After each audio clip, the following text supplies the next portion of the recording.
ನಮಸ್ಕಾರ, ಶುಭೋದಯ. ಸಂಕಲ್ಪ ಸುದ್ದಿ ವಿಶೇಷ ಕಾರ್ಯಕ್ರಮಕ್ಕೆ ಪ್ರೀತಿಯ ಸ್ವಾಗತ.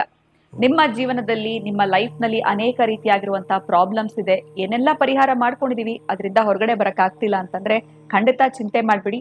ನಾವು ಪ್ರತಿನಿತ್ಯ ನೀಡುವಂತಹ ವಿಡಿಯೋಸ್ ನ ನೋಡ್ತಾ ಬನ್ನಿ. ನಿಮ್ಗೆ ಇಷ್ಟ ಆಗದಲ್ಲಿ ಖಂಡಿತವಾಗ್ಲೂ ಲೈಕ್ ಮಾಡಬಹುದು. ನಮ್ಮ ಚಾನೆಲ್ ನ ನೀವಿನ್ನ ಸಬ್ಸ್ಕ್ರೈಬ್ ಮಾಡಿಲ್ಲ ಅಂತಂದ್ರೆ ಈಗಲೇ ಸಬ್ಸ್ಕ್ರೈಬ್ ಮಾಡಿ. ಅದರ ಜೊತೆನಲ್ಲಿ ಅಕ್ಷಯ ವೃಕ್ಷ ನಿಮ್ಮ ಬಳಿ ಇತ್ತು ಅಂತಂದ್ರೆ ನಿಮ್ಮ ಏನೆಲ್ಲ ತೊಂದರೆಗಳಿದೆ ಅದೆಲ್ಲದಕ್ಕೂ ಕೂಡ ಒಂದು ಬೆಸ್ಟ್ ಸೊಲ್ಯೂಷನ್ ಅಂತಾನೆ ಹೇಳ್ಬಹುದು.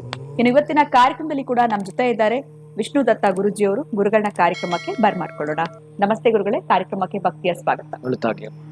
ಜೀವನದಲ್ಲಿ ಅನೇಕ ರೀತಿಯಾಗಿರುವಂತಹ ಸಮಸ್ಯೆಗಳು, ಈ ಕಷ್ಟಗಳು ಅನ್ನುವಂಥದ್ದು ಮನುಷ್ಯನಿಗೆ ಬರದೆ ಮರಕ್ ಬರುತ್ತಾ ಅನ್ನೋ ಒಂದು ಮಾತೇ ಇದೆ ಅಂತ ಹೇಳ್ಬೋದು. ಏನೇ ಮಾಡಿದ್ರು ಲೈಫಲ್ಲಿ ಉದ್ಧಾರ ಅಂತೂ ಆಗ್ತಾ ಇಲ್ಲ. ನೀನ್ ಉದ್ಧಾರ ಆಗಲ್ಲ ಹೋಗು ಅಂತ ಕೂಡ ಸಾಕಷ್ಟು ಸರಿ ಮನೆಯಲ್ಲಿ ನಿಂದನೆಗಳು ಅಥವಾ ಪೋಷಕರಿಂದ ಒಳಗಾಗಿರ್ತೀವಿ ಅಂತ ಹೇಳ್ಬೋದು. ಈ ಲೈಫ್ ಅಲ್ಲಿ ಸಕ್ಸಸ್ ಕಾಣ್ಬೇಕು ಅಥವಾ ಉದ್ಧಾರ ಆಗ್ಬೇಕು ಜೀವನದಲ್ಲಿ ಅಂತಂದ್ರೆ ಏನ್ ಮಾಡ್ಬೇಕು? ಯಾಕಂದ್ರೆ ಒಳ್ಳೆ ರೀತಿನಲ್ಲೇ ಪ್ರಯತ್ನ ಮಾಡ್ತಿರ್ತಾರೆ, ಆದ್ರೆ ಅದು ಆಗ್ತಾ ಇರೋದಿಲ್ಲ. ಸೊ ಅಂತವ್ರಿಗೆ ಬಹುಶಃ ಇವತ್ತಿನ ನೀವು ನೀಡುವಂತ ರೆಮಿಡಿ ಸಾಕಷ್ಟು ಸಹಾಯ ಆಗುತ್ತೆ. ಓಂ ವಿಶ್ವಸ್ಮೈ ನಮಃ. ಅಪ್ರೀತಿಯ ಬಂಧುಗಳೇ, ಉದ್ಧಾರ ಆಗೋದನ್ನ ಉದ್ದ ಹಾಕ್ಬೇಕು ಅಂದ್ರೆ ಯಾವ ರೀತಿಯಲ್ಲಿ ಉದ್ಧಾರ ಆಗೋದು? ಸಮಾಜದಲ್ಲಿ ಎತ್ತ ನೋಡಿದ್ರತ್ತ. ಬಹುಶಃ ಯಾರನ್ನೂ ನಾವು ದೂಷಿಸೋ ಬದಲು ಸಮಾಜ ಹೀಗಿದೆ ಹಾಗಿದೆ, ತುಂಬಾ ಕೆಟ್ಟು ಹೋಗಿದೆ, ಕಾಲ ಕೆಟ್ಟು ಹೋಗಿದೆ ಅಂತೆಲ್ಲ ಏನ್ ಮಾತಾಡ್ತಾರೆ. ನಮ್ಮ ಕಾಲದಲ್ಲಿ ಹೀಗಿರ್ಲಿಲ್ಲ, ತುಂಬಾ ಕೆಟ್ಟು ಹೋಗಿದೆ ಕಾಲ ಅಂತಾರೆ. ಎಲ್ಲಿ ಕೆಟ್ಟು ಹೋಗಿದೆ? ನೀವು ಆವತ್ತು ಇದ್ರಲ್ಲ ಅದೇ ಮಾವಿನ ಮರಗಳು, ಅದೇ ಮಾವಿನ ಎಲೆಗಳು ಸೇಮ್ ಕಲರಾ? ಚೇಂಜ್ ಆಗಿದೆಯಾ? ನೀವು ಆವತ್ತು ಅನುಭವಿಸಿದ ಗಾಳಿ ಇವತ್ತು ಹಾಗೆ ಇದೆಯಾ? ಸ್ವಲ್ಪ ಪೊಲ್ಯೂಷನ್ ಇರಬಹುದು, ಬಟ್ ನಿಮ್ಮ ಪ್ರಾಂತ್ಯದ ಕಡೆ ಹೋದಾಗ ಅದು ಇರೋದಿಲ್ಲ. ಆದರೆ ಬಿಸಿಲಾಗಿರ್ಬೋದು, ಏರಿಳಿತಗಳಿದೆ, ಎಲ್ಲವೂ ಇದೆ.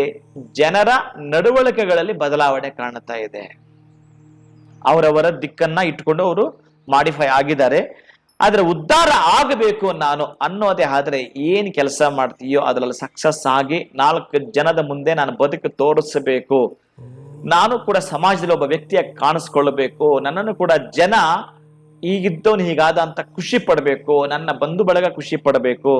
ಬಹುಶಃ ನಾನು ಯಾರೋ ಮಾತು ಕೇಳಿ ನಾನು ದಾರಿ ತಪ್ಪಿಬಿಟ್ಟಿದ್ದೆ ಅಂತಕ್ಕಂಥವ್ರು ಯಾರಾದ್ರು ಇದ್ರೂ ಕೂಡ ಬಹುಶಃ ಅಂತವರು ಉದ್ಧಾರದ ಹೇತುವನ್ನ ತುಳಿಲಿಕ್ಕೆ ಒಂದು ಅವಕಾಶವನ್ನ ಕೊಡುತ್ತಾನೆ. ಬಹುಶಃ ನಾನೆಲ್ಲೋ ಒಂದು ಕಡೆ ಹಾಸ್ಟೆಲ್ ಅಲ್ಲಿ ಹೋದವಾಗ ನಡೆದ ಘಟನೆ ಇದು.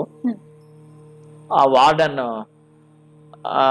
ನನಗಿಂತ ಸೀನಿಯರ್ ಅವ, ಸ್ವಲ್ಪ ತಲರಟೆಯನ್ನಿದ್ದ, ಅಷ್ಟೇ ರ್ಯಾಂಕ್ ಸ್ಟೂಡೆಂಟ್ ಕೂಡ ಅವ. ಒಂದು ಬಾರಿ 16 ಬಾರಿ ಜಗಳ ಆಗಿದೆ ಆ ಸ್ಟೂಡೆಂಟ್ಗೂ ಪ್ಲಸ್ ಆ ವಾರ್ಡನ್ಗೂ. ನೀನು ಬರೆದಿಟ್ಕೋ, ಸುವರ್ಣಾಕ್ಷರದಲ್ಲಿ ಬರೆದಿಟ್ಕೋ, ನೀನು ಉದ್ಧಾರ ಆಗಲ್ಲ. ಪ್ಲಸ್ ಟೀಚಿಂಗ್ ಮಾಡ್ತಾ ಇದ್ರ ವಾರ್ಡನ್ ಕೂಡ. ಬೆಳಿಗ್ಗೆ ಸಂಧ್ಯಾ ವಂದನೆ ಮಾಡೋದ್ರಿಂದ ಹಿಡಿದು ಪ್ರತಿನಿತ್ಯ ಆರಾಧನೆ ಮಾಡೋದ್ರಿಂದ ಹಿಡಿದು ಹೋಮವನ್ನ ಮಾಡ್ತಕ್ಕಂತಹ ವೇದವನ್ನ ಹೇಳ್ಕೊಡುವಂಥವರು ಕೂಡ ಅವರೇ ಇನ್ನು ಹಾಸ್ಟೆಲ್ ಎಲ್ಲ ನೋಡ್ಕೊಳ್ತಿದ್ದೆ ಹೆಚ್ಚಿಗೆ. ಅವರು ಆ ವ್ಯಕ್ತಿನ ಹಾಗಂದ ಬಿಟ್ರು. ಅವನು ಇಂಜಿನಿಯರಿಂಗ್ ಸ್ಟೂಡೆಂಟ್. ಬಹುಶಃ ಅವನು ಆ ಹಾಸ್ಟೆಲ್ಗೆ 9th ಸ್ಟ್ಯಾಂಡರ್ಡ್ಗೇನೋ ಸೇರ್ಕೊಳ್ತಾನೆ. ಅವನ ಎಜುಕೇಶನ್ ಪೂರ್ಣ ಆಗೋ ತನಕ ಅವನ ಅಲ್ಲಿಯೇ ಹಳೆಯ ವಿದ್ಯಾರ್ಥಿ ಉಳ್ಕೊಳ್ತಾನೆ. ಆದ್ರೆ ಆ ವಾರ್ಡನ್ಗೆ ಈತನಿಗೆ ಅವಾಗ ಜಗಳ ಹಾಕ್ತಾ ಈ ಮಾತನ್ನ ಅವಾಗ ಹೇಳ್ತಿದ್ದ, ನೀನು ಬರೆದಿಟ್ಕೋ, ಸುವರ್ಣಾಕ್ಷರದಲ್ಲಿ ನೀನು ಉದ್ಧಾರ ಆಗಲ್ಲ ಅಂತ. ಯಾವಾಗ ಈ ಅಪ್ಪ ಹೀಗೆ ಹೇಳ್ತಿದ್ನೋ, ಯಾಕೆ ಯಾವಾಗಲೂ ಹೀಗೆ ಹೇಳ್ತಾನ ಅಂತ ಹೇಳಿ ಸ್ವಲ್ಪ ನನ್ನ ಮನಸ್ಸಿಗೆ ಬೇಸರ ಆಗೋದು. ಬಟ್ ನಾನು ಮಾತಾಡ ಆಗ್ತಿರ್ಲಿಲ್ಲ ಅಲ್ಲಿ. ಆನಂದ್ ರಾತ್ರಿ ನಾನು ಅವ್ರಿಗೆ ತುಂಬಾ ಡಿಸ್ಕಷನ್ ಮಾಡ್ಕೊಳ್ತಿದ್ವಿ. ರಾತ್ರಿ ಬಹಳ ನಾನು ಹೋದಂತ ಸಂದರ್ಭದಲ್ಲಿ ರಾತ್ರಿ ಈ 4000 ದಿವ್ಯ ಪ್ರಬಂಧ ಅಂತ ಬರುತ್ತೆ. ಅದನ್ನ 4000 ಪದ್ಯಗಳು, ಆ 4000 ಪದ್ಯಗಳು ಕಂಠಸ್ಥ. 1000 ಪದ್ಯಗಳದ್ದು ಪುಸ್ತಕ ಎಷ್ಟಿರುತ್ತೆ ಅದು ವೇದ, ದ್ರಾವಿಡ ವೇದ ಅಂತಾರೆ ಅದನ್ನ. ಅದು ಉಯರ್ವರ ಉಯರ್ನಲ ಒಡೆಯವನ್ ಯವನವನ್ ಅಯರ್ವರ್ ಮಮರಹಲ್ ತುಡುಬಡೆ ಯವನವನ್ ಅಯರರು ತುಡುರಡು ಈಗ ಬರುತ್ತೆ. ಅದು ಪೂರ್ಣವಾಗಿ ಅದು ವೇದ ಹಾಗೆ ಬರ್ತಕ್ಕಂತಹದ್ದು. ನನಗೆ ಸ್ವಲ್ಪ ಇವನ್ ಹತ್ರ ಆಗ್ತಿದ್ದ, ಹೆಚ್ಚಿಗೆ ನಾವಿಬ್ರು ಕೂಡ ಅದ್ರಲ್ಲಿ ಕಾಲಹರಣ ಮಾಡ್ಕೊಳ್ತಾ ನಮ್ಮ ವಿದ್ಯಾಭ್ಯಾಸ ಆಗೋಗಿದ್ದು. ಈಗ ನೆಕ್ಸ್ಟ್ ನಾನು ಅವನ ಕಡೆ ತಿರುಗೋದೆ ಆದ್ರೆ, ಅವನು ಇವತ್ತಿನ ದಿವಸ ದೊಡ್ಡದಾಗಿರ್ತಕ್ಕಂತಹದ್ದು 4 ಬ್ಯಾಂಕ್ ಅನ್ನ ಮಾಡಿದ್ದಾನೆ. 1000 ಕೋಟಿಗಿದ್ದಾನೆ, 100 ಕೋಟಿಗಲ್ಲ, 1000 ಕೋಟಿಗಿದ್ದಾನೆ. ಅವನು ಏನ್ ಬೈತಿದ್ನ ಸುವರ್ಣಾಕ್ಷರದಲ್ಲಿ ಬರೆದಿಟ್ಕೋ ಅಂತ, ಆ ವ್ಯಕ್ತಿ ಅವತ್ತಿನ ಕಾಲಕ್ಕೆ ಎಜುಕೇಶನ್ಗೆ ಸಂಬಂಧಪಟ್ಟ ಏನು ಎಕ್ಸಾಮ್ ಬಂದಾಗ ನೆಕ್ಸ್ಟ್ ಪೇಪರ್ ಅಲ್ಲಿ ಬರ್ತಿತ್ತು ರ್ಯಾಂಕ್ ಸ್ಟೂಡೆಂಟ್ ಅಂತ. ಇದನ್ನ ಆ ಹಾಸ್ಟೆಲ್ ಅಲ್ಲಿ ಆಗ್ತಿದ್ರು. ಅದನ್ನ ನೋಡಿ ವಾರ್ಡನ್ ಬೆಚ್ಚಿ ಬೀಳ್ತಿದ್ದ, ಸುಮ್ಮನಾಗ್ತಿದ್ದ. ಅಂದ್ರೆ ನಮ್ಮನ್ನ ಯಾರಾದ್ರೂ ಬೈದು ಬಿಟ್ರೆ, ನಮ್ಮನ್ನ ಯಾರಾದ್ರೂ ಹಂಗಿಸಿ ಬಿಟ್ರೆ, ನಮ್ಮನ್ನ ಯಾರಾದ್ರೂ ಛೇಡಿಸಿ ಬಿಟ್ರೆ ಯಾರಾದ್ರೂ ನಮ್ಮನ್ನ ತುಂಬಾ ಕೆಳಮಟ್ಟದಲ್ಲಿ ನೋಡಿದ್ರೆ, ತುಂಬಾ ಕೀಳು ಮಟ್ಟದಲ್ಲಿ ನೋಡಿದ್ರೆ ನಾವು ಹಾಗೆ ಕುಗ್ಗಬಾರದು. ಕುಗ್ಗದೆ ನೀವು ಹಿಗ್ಗಬೇಕು, ಇನ್ನು ಜಗ್ಗಬೇಕು, ಜಗಜತ್ತಿ ಆಗಬೇಕು. ಆ ಜಗಜ್ಜಟ್ಟಿ ಮಲ್ಲರಾಗ್ಬೇಕಾದ್ರೆ ಚಾಲೆಂಜ್ ಬೇಕಿಲ್ಲಿ. ನೀವು ಚಾಲೆಂಜ್ ಇಲ್ಲದೆ ಏನು ಮಾಡಿದ್ರೆ ಪ್ರಯೋಜನವಿಲ್ಲ. ನಾಳೆ ಏನ್ ಹಾಕ್ಬೇಕು ನಾನಂತ ನೀವು ಇವತ್ತೇ ಬರೆದಿಡಬೇಕು. ಇವತ್ತು ಬರೆದಿಟ್ಟು ಅದನ್ನ ಫಾಲೋ ಮಾಡ್ಲೇಬೇಕು. ಅದ್ರಲ್ಲಿ ಒಬ್ಬಾತ ಒಂದು ಕತ್ತೆ ಇಟ್ಕೊಂಡಿರ್ತಾನೆ. ಆ ಕತ್ತೆ ಇವನು ಬಹಳ ಬಹಳ ತುಂಬಾ ಕ್ಲೋಸ್ ಫ್ರೆಂಡ್ಸ್ ಅವರು. ಇವನ್ ಏನ್ ಹೇಳಿದ್ರು ಅದು ಮಾಡುತ್ತೆ. ಆ ಕತ್ತೆ ಬಗ್ಗೆ ತುಂಬಾ ಅಭಿಮಾನ ಇವನಿಗೆ. ಒಂದು ದಿನ ಈತ ಮನೇಲಿ ಏನೋ ಕೆಲಸ ಮಾಡ್ಕೊಂಡು ಇದ್ದು ಬಿಡ್ತಾನೆ. ಇದು ಸ್ವಲ್ಪ ಆ ಹೊಲದ ಕಡೆ ಎಲ್ಲ ಹೋಗಿ ಬರಬೇಕಾದ್ರೆ ಒಂದು 25 ಅಡಿ 30 ಅಡಿ ಬಾವಿ ಅದು, ಅದ್ರಲ್ಲಿ ಬಿದ್ದು ಬಿಡುತ್ತೆ.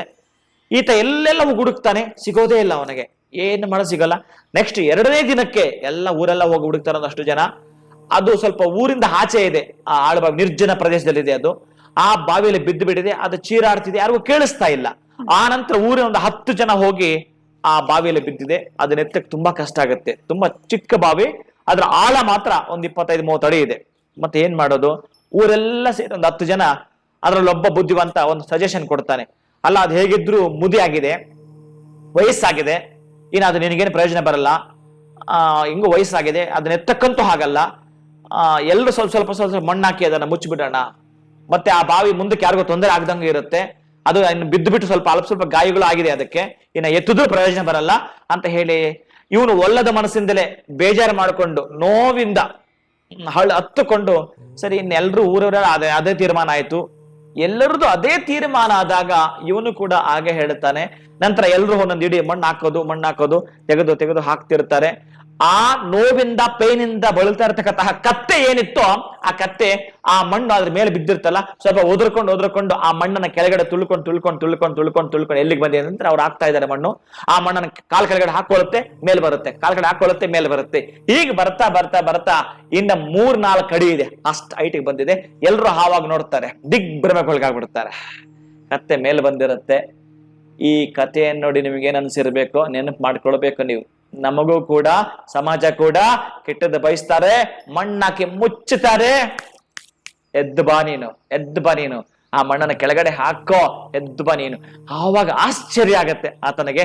ಮತ್ತೆ ಆ ಕಥೆಯನ್ನ ಹೇಳ್ಕೊಂಡು ಹೋಗ್ತಾನೆ, ಅದನ್ನ ಸಂತೈಸ್ತಾನೆ. ಅದು ಒಂದು ಕಡೆ. ಆದ್ರೆ ಸಮಾಜ, ನಾವೇನಾದ್ರೂ ಈ ತರ ಸ್ವಲ್ಪ ತಪ್ಪಿಗೆ ಸಿಕ್ಕಾಕೊಂಡ್ರೆ ನಂದು ಒಂದ್ ಕಲ್ಲಿರ್ಲಿ ಅಂತ ಏನ್ ಆಗ್ತಾರಂತಲ್ಲ, ಹಾಗೆ ಆಗ್ತಿರ್ತಾರೆ ಜನ. ಸಮಾಜ ಆಗಿದೆ. ನೀನು ಎದ್ದು ಬಾ. ಯಾವ ಬಿಸ್ನೆಸ್ ಮಾಡ್ತಿದೀಯಾ, ಯಾವ ಜಾಬ್ ಮಾಡ್ತಿದ್ಯಾ, ಅದಕ್ಕೆ ಸಂಬಂಧಪಟ್ಟ ಕೌನ್ಸಿಲಿಂಗ್ ತಗೋ. ಅದಕ್ಕೆ ಸಂಬಂಧಪಟ್ಟದ್ದು ಯಾರಿದ್ದಾರೆ, ಆ ವೃತ್ತಿಯಲ್ಲಿ ದೊಡ್ಡ ಮಟ್ಟಕ್ಕೆ ಬೆಳೆದವರು, ಅವ್ರನ್ನ ಸ್ಟಡಿ ಮಾಡು.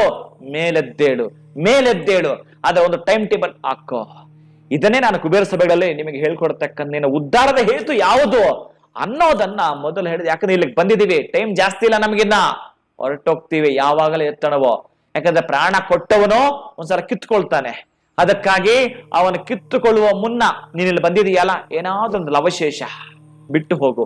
ನಿನ್ನ ನಂಬಿದರಲ್ಲ ಅವ್ರಿಗೇನಾದ್ರು ಕೊಟ್ಟು ಹೋಗು. ಶುಭಂಭೂಯಾತ್, ಒಳಿತಾಗ್ಲಿ. ಖಂಡಿತ ಗುರುಗಳೇ, ಒಂದು ಒಳ್ಳೆ ಕತೆ ಮುಖಾಂತರ ನಮ್ಗೊಂದ್ ರೀತಿ ಮೋಟಿವೇಶನ್ ನ ನೀಡಿದ್ರಿ ಅಂತಾನೆ ಹೇಳ್ಬೋದು. ಯಾರೇ ಬೈತಾ ಇದ್ರು ಅದನ್ನ ನೀವು ಮನಸ್ಸಿಗೆ ಹಾಕೊಳ್ಳದೆ ನಾವು ಮಾಡುವಂತ ಕೆಲಸದ ಕಡೆ ಗಮನ ವಹಿಸಬೇಕು ಅನ್ನೋ ಒಂದು ಅರ್ಥಪೂರ್ಣವಾಗಿರುವಂತ ಮಾತುಗಳನ್ನ ಇವತ್ತಿನ ಒಂದು ವಿಡಿಯೋನಲ್ಲಿ ತಿಳಿಸ್ಕೊಟ್ಟಿದ್ದೀರಾ. ಬಹಳ ಧನ್ಯವಾದಗಳು. ನಮಸ್ಕಾರ. ಹರೇ ಶ್ರೀನಿವಾಸ. ನಿಮ್ಮ ಜೀವನದಲ್ಲೂ ಕೂಡ ಇದೇ ರೀತಿ ತೊಂದರೆಗಳು ಅಥವಾ ನಿಮ್ಮನ್ನ ಯಾರಾದ್ರೂ ಪದೇ ಬೈತಾ ಇದ್ರು, ನೀನು ಉದ್ಧಾರ ಆಗಲ್ಲ ಅಂತಂದ್ರೆ ಗುರುಗಳು ತಿಳಿಸಿರುವಂತ ಮಾರ್ಗನ ನೀವು ಫಾಲೋ ಮಾಡೋದ್ರಿಂದ ಖಂಡಿತ ನಿಮ್ಮ ಜೀವನದಲ್ಲಿ ನೀವು ಉದ್ಧಾರ ಆಗ್ತೀರಾ ಅಂತ ಹೇಳ್ತಾ ಇವತ್ತಿನ ವಿಡಿಯೋನ ಮುಗಿಸುವಂತ ಸಮಯ ಆಗಿದೆ. ಮತ್ತೊಂದು ಹೊಸ ವಿಡಿಯೋನಲ್ಲಿ ತಮ್ಮನ್ನ ಭೇಟಿ ಮಾಡ್ತೀನಿ. ನಮಸ್ಕಾರ.